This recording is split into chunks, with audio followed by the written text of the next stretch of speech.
오늘부터 마가복음 강해가 시작됩니다. 제가 목사가 되면 꼭 복음서를 강해를 하고 싶었습니다. 드디어 복음서를 강해하게 되었습니다. 설레는 마음입니다. 하나님께서 예수 그리스도로 말미암아 여러분의 삶을 변화시키시고 그분과 더불어 삶을 살아가는 역사가 마가복음 강해가 끝나면 있을 거라고 확신합니다. 오늘은 마가복음 개요, 전체 개요를 하도록 하겠습니다. 전체 숲을 알아야 구석구석 의미가 바르게 이해될 수 있기 때문입니다. 여러분 설교 노트를 보시면서 따라오시면 될 것 같습니다. 복음서는 몇 개가 있나요? 4개가 있습니다. 그리고 3개의 복음은 공관복음이라고 합니다. 왜 공관복음일까요?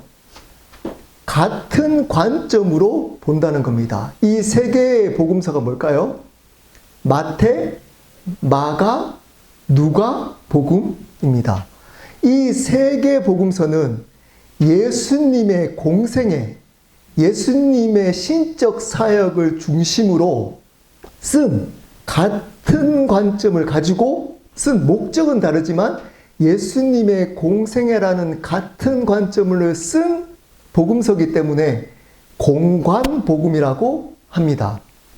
그리고 요한복음은 그렇게 쓰지 않고 특별한 이유를 가지고 특별하게 신학적인 내용을 담아서 예수님의 표적, 이적을 중심으로 쓴 복음서입니다. 그래서 요한복음은 공관복음이라고 하지 않습니다. 많은 사람들이 그래서 요한복음을 좋아합니다. 신학적인 깊이가 있고 그리고 예수님에 대한 영적인 의미가 담겨져 있기 때문입니다. 그래서 제가 고민을 했습니다. 요한복음을 강해를 할까? 하다가 이 마가복음을 강해하기로 했습니다. 그 이유는 뒤에 가서 제가 말씀을 드리겠습니다.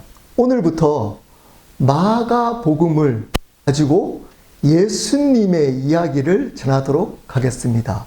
복음서는 기대가 되는 게 예수님이 직접 말씀하신 말씀과 예수님을 가장 가까이서 본 제자들의 증언이 담겨져 있기 때문에 예수님을 만나기 가장 좋은 책이라고 생각합니다.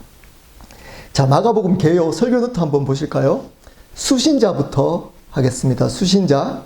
이 복음서를 받는 사람들, 대상을 생각하고 쓴 서신서입니다. 수신자는 앞에 로마에 있는 이방인 전에 로마에 핍박받는 그리스도인들이라고 좀 적어주시면 좋겠습니다. 로마에 핍박받는 그리스도인들, 특별히 로마, 그 중에 로마 이방 그리스도인들을 위해서 쓴 서신서입니다.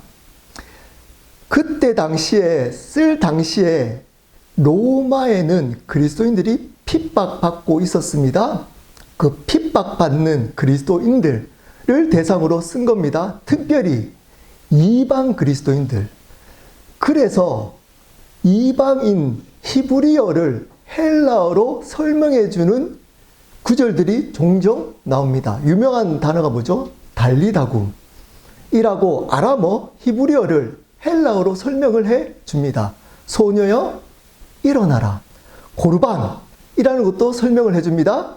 하나님께 드림이 되다 라고 설명을 해 줍니다. 왜냐하면 그것을 받는 이방 그리스도인들이 이해하도록 하기 위함이었습니다.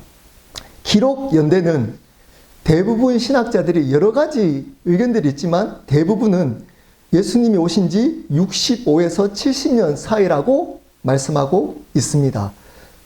이 서신서를 쓴 장소는 로마입니다. 그렇기 때문에 로마에 있는 핍박받는 그리스도인들을 대상으로 쓴 겁니다. 자, 기록 목적입니다. 고난 가운데 있는 성도들에게 예수님으로 인해 소망을 주기 위함이었습니다. 예수님이 승천한 지 30년이 지나니까 이제 예수님을 가장 가까이서 봤던 제자들이 한 분 한 분 돌아가시기 시작했습니다. 예수님의 부활을 경험했을 때는 이 복음서가 필요 없었습니다. 왜 그럴까요? 그분들이 예수님을 만난 경험이 너무나 확실하고 강렬했기 때문에 이 예수님의 이야기를 특별히 따로 할 필요가 없었습니다. 그들의 삶 자체가 복음이었습니다. 그들이 예수 그리스도를 위해서 살아가는 그 삶 자체가 복음이었기 때문에 그 복음의 내용들을 담아서 쓸 필요가 없었습니다. 근데 시간이 지나면서 그 예수님에 대한 경험한 제자들의 삶이 점점점 사라지기 시작했습니다. 그래서 그들이 예수님에 대한 이야기가 희미하게 되었습니다. 그랬더니 로마에서 핍박받는 그리스도의 삶 속에 예수님으로 인한 소망이 점점점 퇴색된 겁니다. 그래서 그들에게 예수님이 어떤 분인지를 전해주기 위해서 이 마가복음을 쓴 겁니다. 여러분, 지금도 마찬가지입니다. 여러분이 예수님을 처음 만났을 때는 그 경험이 너무나 강렬했기 때문에 이 얘기가 필요 없을지도 모릅니다. 너무나 뜨겁게 예수님을 위해서 살겠다고 결단하고 그렇게 살아올 수도 있습니다.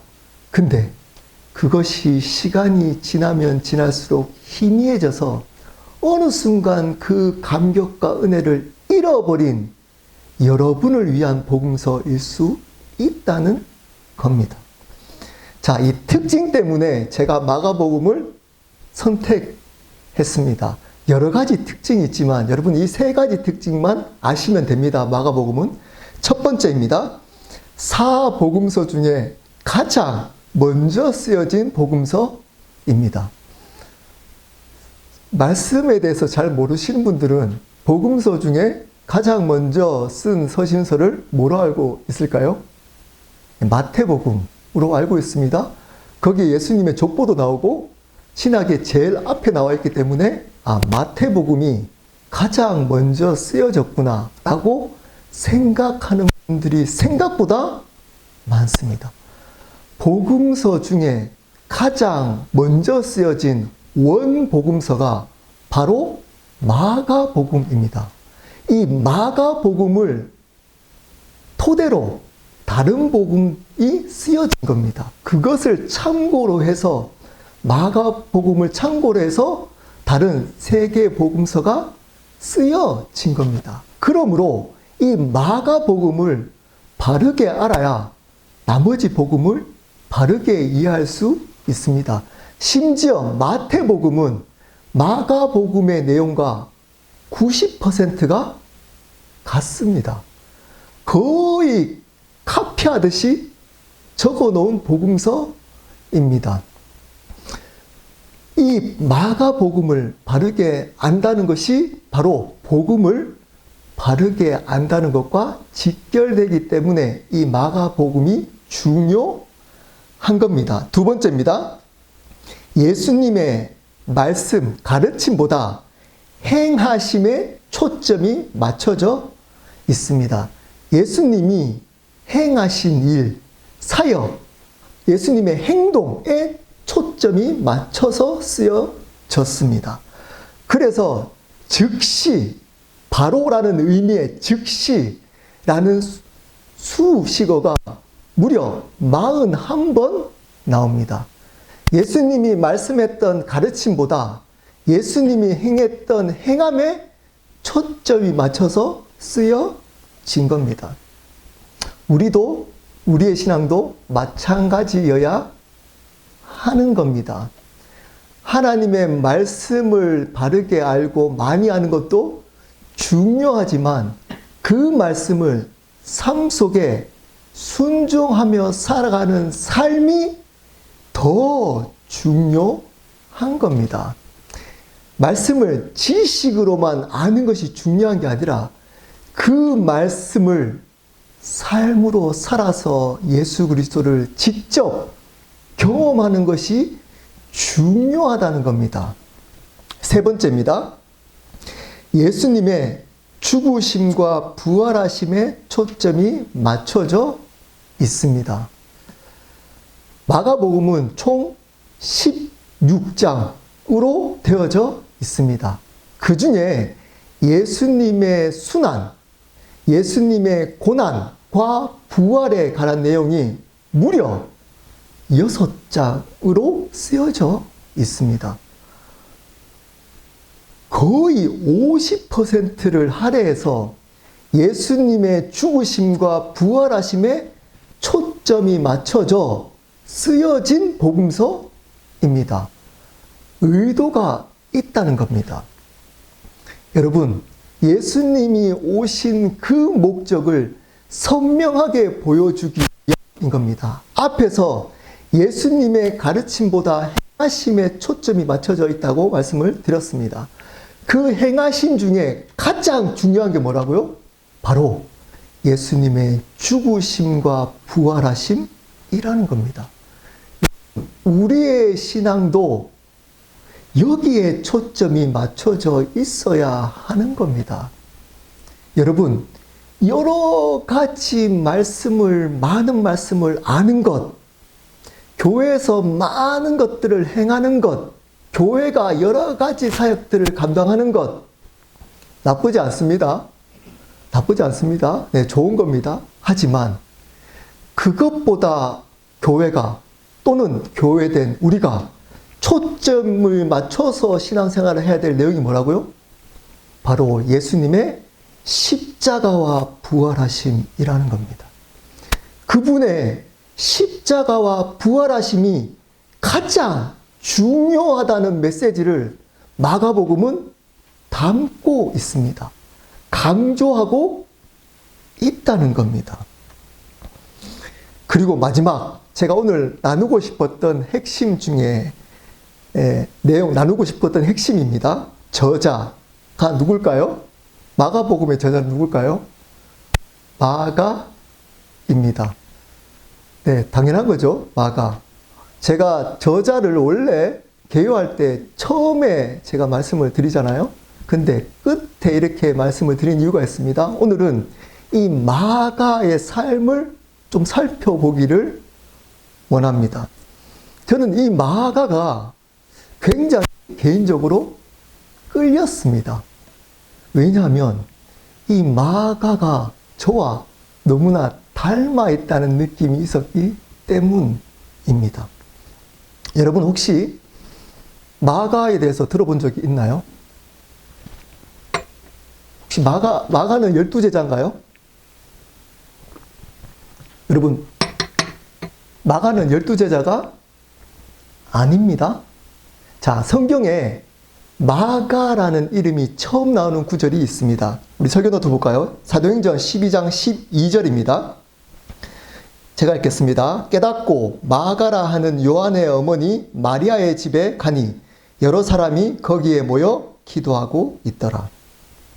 마가라 하는 요한, 이 사람이 바로 마가복음을 지은 마가입니다. 그래서 마가 요한이라고 사도행전에는 3번 밝혀주고 있습니다. 이 이름이, 그래서 마가 요한이라 그러니까 성이 뭘까요? 마가, 이름이 요한이라고 생각하는 분들도 있습니다. 아닙니다. 마가도 이름이고 요한도 이름입니다.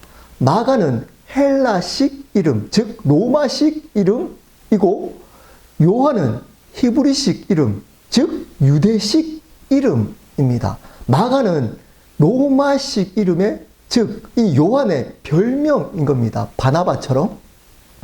그래서 대체적으로 로마에서 쓴 서신서라 그랬죠. 이 로마에서 불려진 이름이 바로 마가라는 겁니다.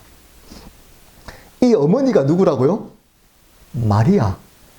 네, 당연히 여러분, 이 마리아는 예수님의 어머니 마리아가 아닙니다.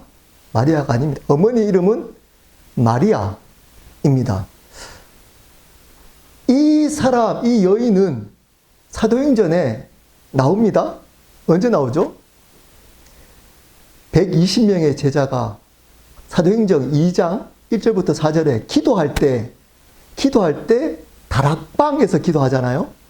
이 다락방이 바로 이 마리아의 집 다락방입니다. 그래서 그 다락방 이름을 마리아보다 더 유명한 마가 이름을 붙여서 뭐라 그러죠? 마가의 다락방이라고 합니다. 성령이 제자들에게 임했던 그 사건의 장소가 바로 마리아의 집이자 마가, 그 아들의 마가의 집이었습니다. 120명이 함께 기도할 수 있는 장소를 가진 집이라면 부자였을 겁니다. 그리고 많은 신학자들은 예수님이 최후의 만찬 했던 장소 있잖아요. 그 장소를 바로 이 마가, 즉 마리아의 집이라고 대부분 이야기를 합니다. 예수님이 발을 씻겨줬던, 제자들의 발을 씻겨줬던 장소도 바로 어디였다고요? 마가의 집, 마리아의 집이었습니다. 그러므로 이 마가는 어떤 아이였을까요? 부잣집 아들이었습니다. 거기에다가 어릴 때부터 그 어머니가 많은 재산을 가지고 자기의 삶을 살았던 사람이 아니고 제자들에게, 예수님에게 자기의 집을 오픈했던, 신실했던 어머니를 둔 부잣집 아들이었습니다. 어릴 때부터 예수님을 가까이에서 보고 또 제자들의 삶, 성령께서 역사하셔서 그들의 삶을 변화시켰던 그 삶을 가장 가까이에서 봤던 사람이었습니다. 근데 아버지에 대한 내용은 성경에 나와 있지 않습니다. 그래서 대부분 신학자들은 이 마가는 홀어머니였다라고 이야기를 합니다. 어떤 이유인지 모르지만 이 마가가 어렸을 때 아버지가 돌아가셨습니다. 여러분, 그때 당시 유대 사회는 남자 위주의 사회였습니다. 아무리 어머니가 돈이 많아도 아버지가 없다는 말은 큰 결핍이 있었다는 겁니다. 이 마가는 어릴 때부터 큰 결핍을 가지고 자라왔을 가능성이 높다는 겁니다. 부자였고 신실한 가정에서 신실한 사람들을 가까이서 봤지만 이 마가는 마음속에 항상 아버지가 없었던 그 결핍을 가지고 살아왔던 사람이었습니다. 제가 거기에 끌렸습니다. 저도 마찬가지였습니다. 집은 굉장히 잘 살았음에도 불구하고 저희 아버지가 장애인이셨고 어머니가 알코올 중독자이셨던 결핍된 가정에서 자랐기 때문에 겉으로는 부자였던 것 가지고 어느 정도 행복해 보였지만 제 마음속에서는 항상 열등감을 가지고 자라왔었습니다. 이 마가와 다른 점은 저는 예수님을 몰랐고 마가는 예수님을 알았던 것, 이 차이가 있습니다. 여러분 어떠신가요? 여러분은 어떠신가요? 자라오면서 결핍을 가지고 혹시 여기에 자라오신 분 계신가요? 겉으로 보면 굉장히 좋은 직장 또는 좋은 사람으로 보여지며 지내고 있지만 그때 받았던 상처나 결핍 때문에 여전히 힘들어하며 살아가고 계신 분 혹시 여기에 계시지 않으신가요? 그렇다면 이 마가복음이 여러분에게 소망이 될 수 있을 겁니다. 그리고 여러분, 이 마가의 외삼촌이 누군가요? 너무나 유명한 사람입니다. 누굴까요? 바나바입니다. 마리아의 남동생이 누군가요? 바나바입니다. 마가의 어머니의 남동생이 바나바였습니다. 바나바는 그때 초대교회 당시에 가장 존경받는 영향력 있는 영적 리더였습니다. 그 외삼촌이 바로 바나바, 마가의 외삼촌이 바나바였습니다. 그래서 여러분, 사도행전에 보면 이 바나바와 바울이 1차 전도 여행을 갈 때 누구를 데리고 가나요? 이 바나바의 외조카였던 마가를 데리고 갑니다. 어쩌면 이 외삼촌의 애정 때문입니다. 함께 하나님을 경험하고 싶었던 마음 때문이었습니다. 그런데 사도행전을 읽어보신 분들은 아시잖아요. 이 마가는 전도 여행을 갔다가 도중에 혼자 돌아옵니다. 여러분, 충분히 그 이유를 알 수 있습니다. 합리적인 추측할 수 있습니다. 왜 돌아왔을까요? 네, 모샤시하게 컸잖아요. 이 부잣집 아들이었던 이 마가는 어쩌면 바나바가 전도여행 같이 갈래? 했을 때는 본 게 있잖아요. 들은 게 있잖아요. 이 모태신앙이나 어떤 열정, 처음에 하나님에 대한 만남이 있는 분들은 열정이 있잖아요. 네. 그래서 큰 소리 쳤을 겁니다. 가겠습니다. 함께 하나님을 경험하겠습니다. 큰 소리 쳤다가 성교행을 해보니까 실질적으로 말은 할 수 있다. 가겠습니다. 했는데 해보니까 너무 힘든 거예요. 생각했던 그 삶이 아닌 겁니다. 하나님의 영광, 그러면 좋은 것들만 있을 줄 알았는데 너무 힘든 겁니다. 그래서 다시 집으로, 엄마가 있는 집으로 돌아옵니다. 여러분들도 그렇잖아요. 제가 하나님을 위해서 모든 것을, 처음에 만났을 때 모든 것을 드리겠습니다. 또는 하나님의 은혜 받을 때는 제가 하나님 쫓겠습니다. 큰 소리 쳤다가 여러분이 기대하는 그 삶이 아닐 때 여러분의 삶으로 다시 돌아가잖아요. 저 십자가 삶을 따라 고난의 삶 살겠습니다 하다가 진짜 고난이 오니까, 그때는 고난이 없을 때 큰 소리 쳤는데 정말 이해될 수 없는 고난이 오니까 자기 삶으로 돌아가든지 하나님을 원망하잖아요. 이 마가와 다를 바 없는 겁니다. 여러분, 문제는 여기서 끝난 게 아닙니다. 마가가 돌아갔다. 뭐 그렇게 끝나면 별 문제가 없을 수도 있습니다. 근데 문제는 뭘까요? 2차 전도 여행을 갈 때 발생했습니다. 바나바와 바울이 1차 전도 여행을 돌아와서 이제 2차 전도 여행을 갈 때 바나바는 한 번 더 기회를 줘야 된다. 왜 그럴까요? 조카잖아요. 조카. 그 줘야 된다. 데리고 가자.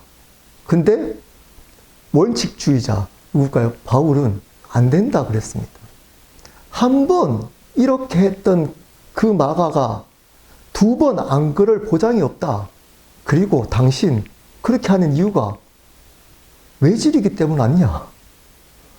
외질이기 때문에 그러면 안 된다. 못 데려간다. 라고 이야기를 합니다. 그래서 어떻게 되나요? 둘이 대판 싸웁니다.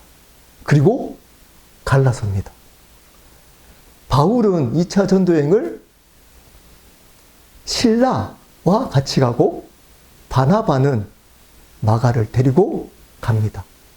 그리고는 성경은 포커스를 바나바와 따라다녔던 마가에게 둔 게 아니고 바울에게 두기 시작합니다. 이 마가 때문에 바나바가 어쩌면 영적으로 죽어버리게 된 겁니다. 그때 마가가 스스로 저 그냥 안 갈게요. 죄송합니다. 제가 잘못한 것 같습니다. 했으면 이런 일이 없을 수도 있습니다. 또 굳이 따라갑니다. 바나바를. 그래서 하나님의 물론 섭리가 있지만 바나바라는 그 위로 영적 를 하는 그 사람과 원칙주의자였고 실행주의자였던 그 바울이 한 팀이었으면 여러분 이 세상에 예수님이 일찍 더 오셨을 수도 있습니다. 다행히 그 두 분이 싸우는 바람에 예수님이 늦게 오셔서 우리가 이 자리에 있을 수도 있습니다. 하나님의 일을 더 놀랍게 할 수 있었는데도 불구하고 이 마가 때문에 어쩌면 덕분에 여러분 이렇게 갈라서게 된 겁니다. 어땠을까요? 이 마가가 어땠을까요? 마음이 어땠을까요? 그리고 또 재밌는 사건 하나가 또 나옵니다. 마가복음 우리 설명노트 한번 볼까요? 마가복음 15장 51절부터 52절 말씀입니다. 제가 읽겠습니다. 한 청년이 벗은 몸에 베옷 이불을 두르고 예수를 따라가다가 무리에게 잡힘에 베옷 이불을 버리고 벗은 몸으로 도망하니라. 이 한 청년이 누굴까요? 마가입니다. 대부분 신학자들이 이 한 청년이 마가라고 합니다. 왜 그럴까요? 사복음서 내용 중에 이 내용은 마가복음에만 나오기 때문입니다. 이 청년이 자기가 아니면 이 사건을 모릅니다. 자기의 일을 담았다라고 대부분 신학자들은 주장합니다. 저도 동의합니다. 이 청년이, 이 마가가 예수님을 기대했던 것 같습니다. 왜냐하면 가까이서 봤잖아요. 예수님이 최후의 만찬, 제자들의 발을 씻겨준 것도 보고 와 이분이 정말 하나님의 아들이야 메시아야 라는 마음이 있었습니다. 근데 예수님이 십자가를 진다는 이야기를 들었습니다. 고민을 합니다. 따라갈까 말까 고민을 합니다. 제자들은 다 떠나가는데 자기는 어떡할까 하다가 그 집 앞으로 예수님이 지나간다는 소식을 들은 겁니다. 그래도 예수님 따라가야지. 자고 있다가 그 소식을 듣고 열정을 가지고 벌떡 일어나서 얇은 이불만 두르고 나옵니다. 나와서 따라갔다가 누구에게 잡히죠? 무리 군병에게 잡히니까 어떻게 도망갔다고요? 벌거벗은 몸으로 도망가버립니다. 앞에서 우리 사도행전 이 사건이 먼저였겠죠? 여러분 이 두 사건을 보면서 어떤 느낌이 있나요? 이 마가가 어떤 사람 같이 보이나요? 열정은 있습니다. 들은 것은 많습니다. 뭔가 본 것도 많고 들은 것도 많습니다. 이렇게 어떻게 해야 하는 것도 압니다. 근데 실질적으로 삶으로 가면 한 번도 그 삶으로 옮겨본 적이 없는 유약하고 연약한 실패자였습니다. 하나님이 기회 주실 때마다 실패했던 실패자였습니다. 두려워서, 힘들어서 포기합니다. 나는 못해. 이렇게 하겠습니다. 열정을 가지고 시작했다가 해보니까 힘든 겁니다. 행동을 옮겨보니까 무서운 겁니다. 그래서 포기했던 실패자였습니다. 마가였습니다. 그 실패자였던 마가를 통해 첫 번째 복음서가 전해졌습니다. 이 마가가 어떻게 세워졌을까요? 여러분, 이걸 한번 살펴봤으면 좋겠습니다. 여러분, 이 마가에게 첫 번째 하나님이 붙여줬던, 이 실패로 넘어져 있던 이 마가를 세우기 위해서 붙여줬던 첫 번째 사람이 있습니다. 누구였을까요? 바나바였습니다. 바나바. 바나바는 어떤 사람인가요? 위로의 사람이었습니다. 우리 설교노트 한번 볼까요? 사도행전 15장 39절입니다. 서로 심히 다투어 피차 갈라서니 바나바는 마가를 데리고 배 타고 구부로로 가고. 여러분, 이게 쉬워 보이는 것 같이 보이지만 결코 쉽지 않습니다. 실패했던 마가를 다시 데리고 자기의 사역을 시작하는 것은 절대 쉽지 않습니다. 왜 조카라도 그 일은 쉽지 않습니다. 많은 어려움이 필요합니다. 마가가, 우리 상상 한번 해볼까요? 이건 합리적인 상상입니다. 여러분, 마가가 한번 되어보십시오. 여러분이 마가라고 한번 생각해 보십시오. 어떤 손가락질을 받았을까요? 이 마가는 바나바와 함께 구브로라는 지역에서 사역을 시작합니다. 마음속에 이런 생각들이 계속 듭니다. 아, 나 때문에 바나바, 우리 외삼촌과 바울이 크게 싸워서 갈라져 버렸어. 많은 사람들이 손가락질해. 아니, 그런 걸로 싸워? 아니, 영적 리더라고 하는 사람들이 그 정도는 수용하고 받아줘야지. 아니, 밴댕이 소가리 같이, 아니, 그거 가지고 싸워서 헤어져 버려? 어떻게 그럴 수 있어? 라고 사람들이 뒤에서 수군수군 하는 것을 마가가 듣습니다. 그리고 이 원인이 저 마가 때문이야. 저 마가만 아니었으면 이 두 분이 싸울 일도 없고 잘 하나님의 역사들을 이뤄갔을 텐데 저 사람 때문에 지금 이러고 있는 거야. 지금 초대교회가 힘들어지고 있어. 속으로 이렇게 생각합니다. 맞아. 나 때문이야. 내가 그날 돌아가지만 않았으면, 또는 내가 그냥 못 가겠습니다.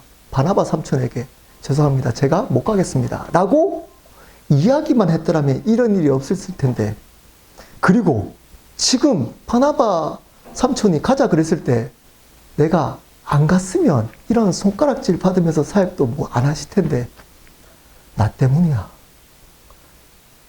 마음속에는 항상 죄책감, 실패감, 정죄감 속에 사역을 시작하고 있었을 겁니다. 근데 바나바가 위로하기 시작합니다. 성경에 나와 있지 않습니다? 어떻게 위로했을까요? 여러분이 바나바라면 이 마가에게 어떤 위로를 해줬을까요? 저 같으면 이렇게 위로해 주셨을 겁니다. 그리고 저는 바나바가 이렇게 위로해줬다라고 생각합니다. 이렇게 얘기합니다. 마가야, 예수님이 십자가에서 돌아가신 거 알지? 그분이 거기서 돌아가신 거로 끝난 게 아니라 사흘 만에 부활하셨어. 그거 믿지? 우리가 그거 전하러 온 거지. 그 예수님이 온갖 순환 받았던 것들을 너 알고 있지? 채찍에 맞고 십자가에서 고통당한 거 들었지? 왜 그런 것 같아? 왜 그랬을까? 그건 너를 사랑하기 때문이야. 예수님이 이 세상에서 너를 사랑하기 때문이야. 그렇기 때문에 십자가에 지신 거야. 그 고통 받으면서.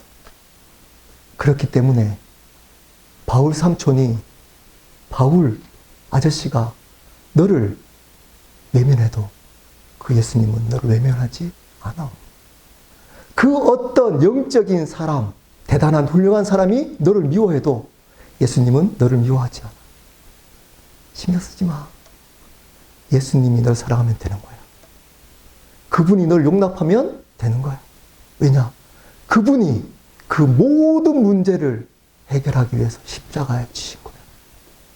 그거 붙들면 돼. 그 사랑으로 충분해. 그거 믿어야 돼. 그거 붙들어야 돼. 괜찮아. 죄책감 가지 마. 실패도 괜찮아. 넘어져서도 괜찮아. 연약해도 괜찮아. 너가 뛰어난 사람이 아니라도 괜찮아. 아무도 주목하지 않아도 괜찮아. 한 영혼 바라보고 그 예수님 전하면 되는 거예요. 이 위로가 마가를 살립니다. 이 말이, 이 예수 그리스도의 십자가와 부활의 사건이 마가를 살리셨습니다. 여러분, 또 한 명을 붙여줍니다. 누굴까요? 베드로입니다. 베드로. 예수님의 수제자. 베드로전서 5장 13절 볼까요? 제가 읽겠습니다. 택하심을 함께 받은 바벨론에 있는 교회가 너희에게 문안하고 내 아들 마가도 그리하니라. 베드로가 마가를, 여기서 마가는 바로 마가복음을 지은 마가 요한 마가입니다. 내 아들 마가라고 표현합니다. 예수님의 수제자였던 베드로의 수제자가 바로 마가였습니다. 이 베드로가 내 아들이라고 이야기할 정도로 마가를 사랑하고 마가를 섬겼던 사람이 바로 베드로였습니다. 베드로는 어떤 사람인가요? 그럼 베드로는 어떤 사람인가요? 초대 교회에 가장 영향력이 있었던 영적 리더였습니다. 그 영적 리더가 실패자였던 마가에게 다가온 겁니다. 여러분, 이 베드로가 마가를 어떻게 위로했을까요? 이거는 충분히 여러분 생각할 수 있습니다. 여러분, 마가를 어떻게 위로했을까요? 베드로는 어떤 사람인가요? 네, 호디불, 여기 배 호디불 벗고 도망갈 때 베드로는 어땠나요? 네, 여종 앞에 예수님을 3번 부인합니다. 사람들 앞에도 아닙니다. 여종이 저 아는 사람 아니냐? 했더니 절대 모른다고 3번씩이나 부인했던 사람입니다. 어떻게 위로했을까요? 자, 이렇게 얘기합니다. 베드로가. 마가야, 힘내. 나도 예수님을 3번씩이나 부인했어. 예수님을 모른다라고 부인했어. 그래서 생각했어. 아, 나는 안 되는구나. 3년 동안이나 예수님과 함께 살았음에도 불구하고 예수님이 힘들고 십자가 진다 그러니까 한순간에 배신하는구나. 그것도 3번씩이나. 나는 안 돼. 그래서 다시 물고기 잡으러 돌아갔어. 근데 부활하신 예수님이 나를 찾아오셨어. 그리고 아무 말 없이 물으셨어. 나를 사랑하느냐?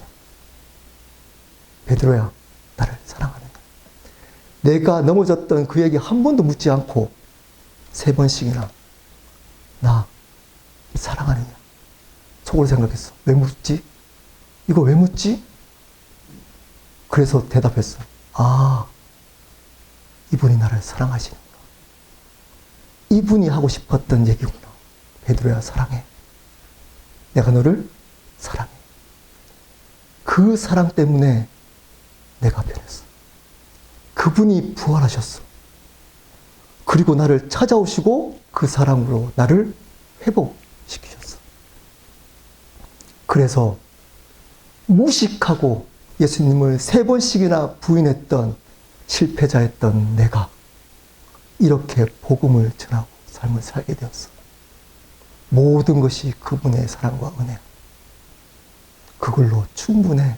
마가야. 괜찮아. 괜찮아, 마가야. 나도 실패자였던 나도 이렇게 쓰임받고 이런 삶을, 이렇게 기뻐하는 삶을 살게 되었어. 너도 그럴 수 있어. 너도 그럴 수 있어. 이 위로가 마가를 살렸습니다. 여러분, 마가를 살린 분이 누군가요? 누군가요? 예수님이셨습니다. 베드로를 통해, 바나바를 통해 예수님의 마가에게 전해진 겁니다. 그분의 십자가와 부활 사건이 그 마음에 심겨진 겁니다. 그랬더니 마가가 살아나기 시작했습니다. 회복되기 시작했습니다. 여러분, 마가의 상황이 변해서 변화된 게 아닙니다. 조금 더 상처 있었고 주눅 들었던 마가가 주눅 들지 않고 이 세상을 당당하게 살아갔던 삶의 변화가 아니었습니다. 그 변화는 본질적인 신분의 변화였습니다. 이런 죄인된 연약하고 부족하고 실패했던 나를 사랑하시는 그분의 은혜와 사랑으로 말미암는 복음의 변화, 신분의 변화였습니다. 그분을 믿기만 하면 영원한 생명이 주어지는 신분의 변화였습니다. 그 변화 때문에 마가가 삶이 다르게 살게 된 겁니다. 그랬더니 이제 마지막 단추입니다. 누구의 회복일까요? 바울입니다. 여러분 한번 디모데후서 4장 11절 한번 제가 읽겠습니다. 누가만 나와 함께 있느니라 내가 올 때에 마가를 데리고 오라. 그가 나의 일에 유익하니라. 디모데 후서는 누가 쓴 서신서인가요?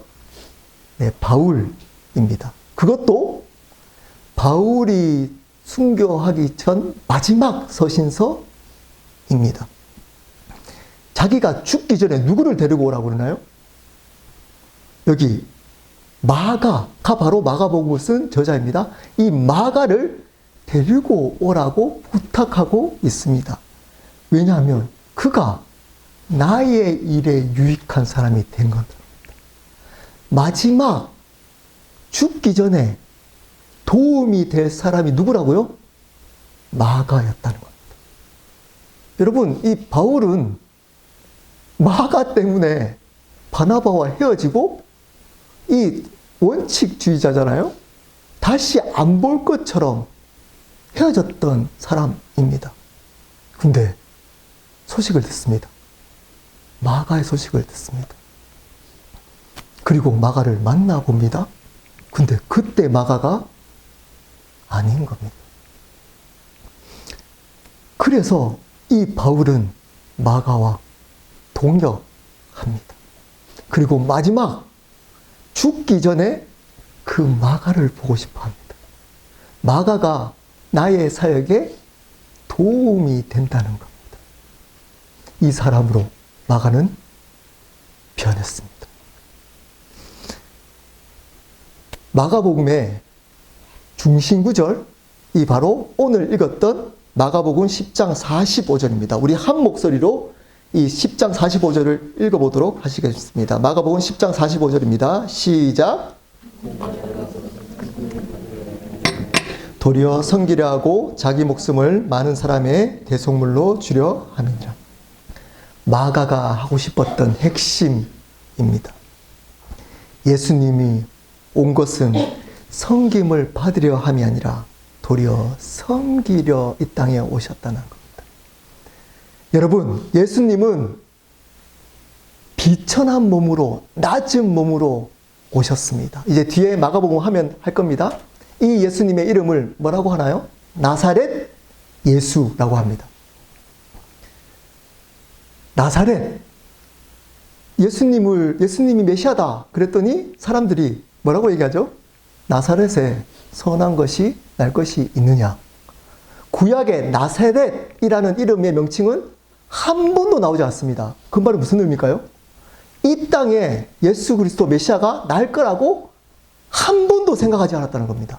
아니, 이 지역에 무슨 메시아가 나는 지역이 바로 나사렛이었다는 겁니다. 그때 당시에 가장 천한 사람들이 살았던 지역, 관심이 없었던 지역, 그 지역이 나사렛이었다는 겁니다. 근데 스스로 바울을 만날 때도 자기 스스로 예수님이 뭐라고 그러죠? 나는 나사렛 예수다 라고 이야기를 했다라고 바울이 밝혀주고 있습니다. 여러분, 예수님은 나사렛에서 나셨습니다. 어떤 의미일까요? 그리고 어디서 처음 났나요? 말구유였습니다. 말이 먹는, 동물이 먹는 음식 그릇에 나신 겁니다. 예수님이 누구신가요? 창조주 하나님이신 그분이 가장 관심 없는 비참한 지역에 가장 낮은 모습의 말구에 오셨습니다. 그리고 가장 비참하게 돌아가셨습니다. 마가는 이 얘기를 하고 싶었던 겁니다. 이 얘기. 근데 이 얘기가 교회에 사라졌습니다.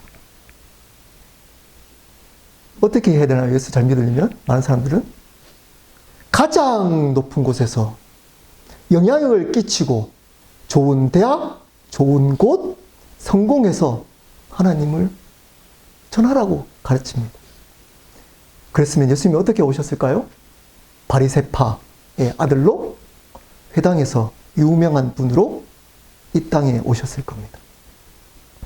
그리고 섬김을 받으면서 하나님의 왕이라고 섬김을 받으면서 십자가 지시지 않고 다스리고 정복하며 로마에서 핍박받는 유대인들을 자유케 하고, 그리고 나는 하나님이야. 봐봐.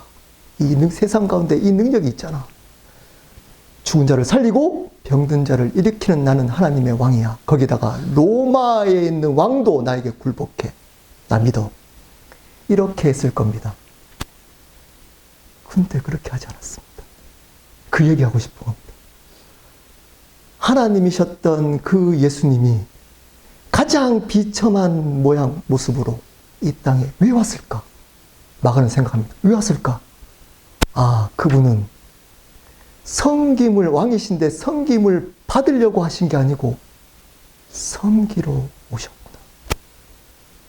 섬기러 오셨구나. 여러분, 여러분의 계획이 깨어지고 망하는 것이 복입니다. 낮아져 있는 분 여기 계신가요? 여러분, 그게 복입니다. 낮아져 있지 않으시면 낮아지려고 몸부림쳐야 합니다. 그래야 그곳에서 예수님을 만날 수 있습니다. 높은 곳에서, 높은 곳을 향해서 계속 나아가시는, 그것을 은혜라고 착각하시는 분 계시면 여러분, 그곳에 예수님 없습니다. 그 예수님은 가짜입니다. 가짜입니다. 근데 그 예수님을 찾고 있습니다. 그래서 우리는 낮아진 삶을 살아야 되는 겁니다. 근데 여기서 끝나면 안 됩니다. 왜 낮아진 삶을 살아야 되느냐가 중요합니다. 뒤에 나옵니다. 자기 목숨을 많은 사람의 대속물로 주려 함이라. 이 얘기를 전하라는 겁니다. 이 얘기. 그분이 왜 낮아진 모습으로 이 땅에 오셨느냐? 십자가 지십니다. 왜 십자가를 지셔야 되느냐? 왕으로 오시지 않고 왕이신 그분이. 왜 그래야 되냐? 그분이 바로 구원하기 위함이라는 겁니다. 십자가로 구원시켜 주기 위함이라는 겁니다. 여러분, 이것을 전하며 살아가야 하는 겁니다. 여러분 삶 속에 이것을 전하며 살아가야 되는 겁니다.